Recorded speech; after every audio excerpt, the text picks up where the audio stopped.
उसके बाद में अगर बात करें अपन, इसका कॉजेटिव एजेंट हो गया। अब पॉजिटिव एजेंट सबसे पहले हमने ये समझ लिया कि भाई डेफिनेशन क्या है, उसके बाद में कॉज किसने की, अब ये हमें समझ में आ गया।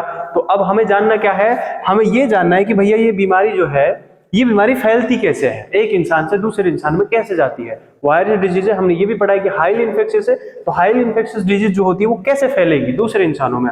तो सबसे पहले अब हमने क्या पढ़ना है इसके अंदर, मोड ऑफ ट्रांसमिशन, ठीक है। तो जो एमओटी है, मोड ऑफ ट्रांसमिशन है दोस्तों, कैसे फैलती है, ये मोस्ट कॉमनली फैलती है, most commonly by droplet infection.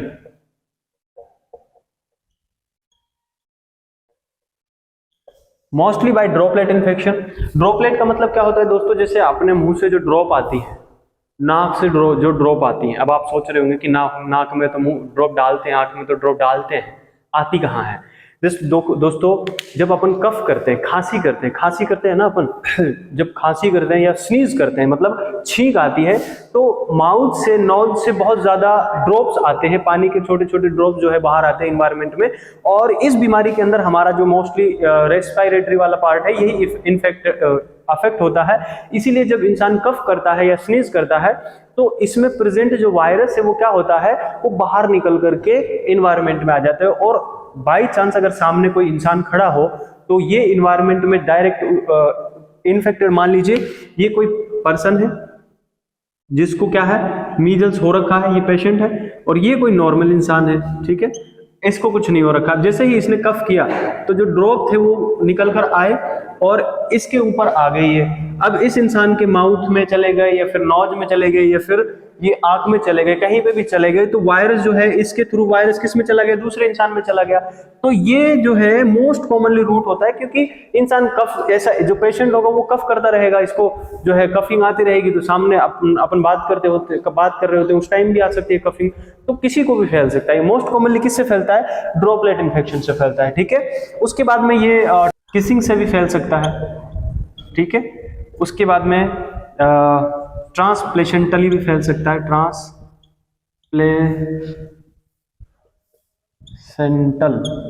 ये ट्रांसप्लेशेंटल भी फैल सकता है। तो किसिंग से कैसे फैलेगा ये तो आप जानते ही है, लेकिन ट्रांसप्लेशेंटल का मतलब और समझा देता हूं। ट्रांसप्लेशेंटल का मतलब होता है प्लेसेंटा वाले रूट से। प्लेसेंटा का मतलब जानते हैं आप, जैसे मान लीजिए किसी मदर को, मतलब प्रेग्नेंट मदर है, उसको मीजल्स हो रखा है। अब उसको मीजल्स अगर हो रखा है तो उसके गर्भ में पल रहे बच्चे के अंदर भी ये जो बीमारी है वो फैल सकती है। मान लीजिए कोई मदर है, तो मदर से प्लेसेंटा के जरिए से किस में चली जाएगी, उसके बच्चे में चली जाएगी। और अगर मदर से प्लेसेंटा के थ्रू बच्चे में जाती है तो इस कंडीशन को अपन बोलते हैं ट्रांसप्लेशेंटली, ठीक है। ट्रांसप्लेशेंटल रूट से जाएगी, तो इससे भी जा सकती है, लेकिन मोस्ट कॉमनली किससे जाती है दोस्तों, हमें याद रखना है जो इंपॉर्टेंट वो है ड्रॉपलेट इन्फेक्शन। और इसके साथ में जो एक और इंपॉर्टेंट बात याद रखनी है वो ये याद रखनी है कि ये फीको ओरल रूट से नहीं फैलता है, ठीक है। तो चलिए, आपको ये बात समझ में आ गई होगी कि ड्रॉपलेट इन्फेक्शन जो है वो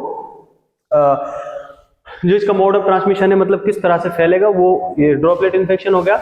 अब आपको एक चीज और यहाँ पे याद रखनी है कि मान लीजिए अगर ये ड्रॉपलेट से फैल रहा है और किसी इंसान को ये बीमारी हो रखी है, तो हमें क्या करना चाहिए, हमारी प्रायोरिटी क्या होनी चाहिए कि भैया उस इंसान को घूमने दिया जाए कि जा भाई मार्केट घूम के आ, जा भाई इधर घूम के, ऐसे छोड़ दिया जाए? नहीं, उसको पकड़ के ना बंद कर दिया जाए एक रूम में, तब सही रहेगा ना भाई। किसी दूसरे को तो नहीं फैलाएगा, चलो उसको हो गया सो हो गया, लेकिन अब दूसरे को तो नहीं फैले कम से कम।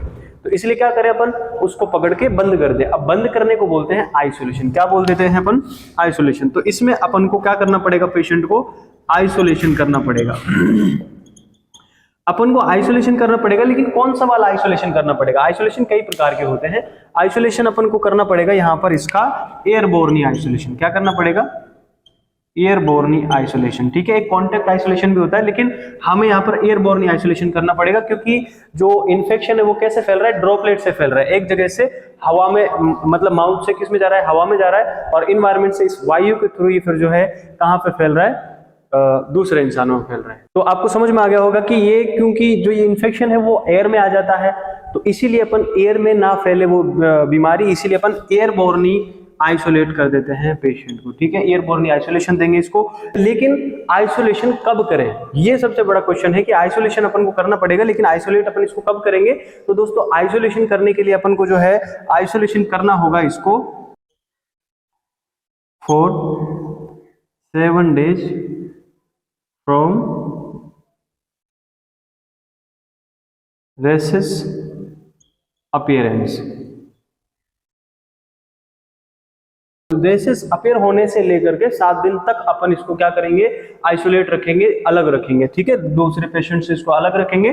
कब तक रखेंगे, 7 दिन के लिए रखेंगे। कब रखेंगे, जब रेसेस अपीयर होने चालू हुए उस टाइम से लेकर के 7 दिन तक अपन इसको अलग रखेंगे, ठीक है।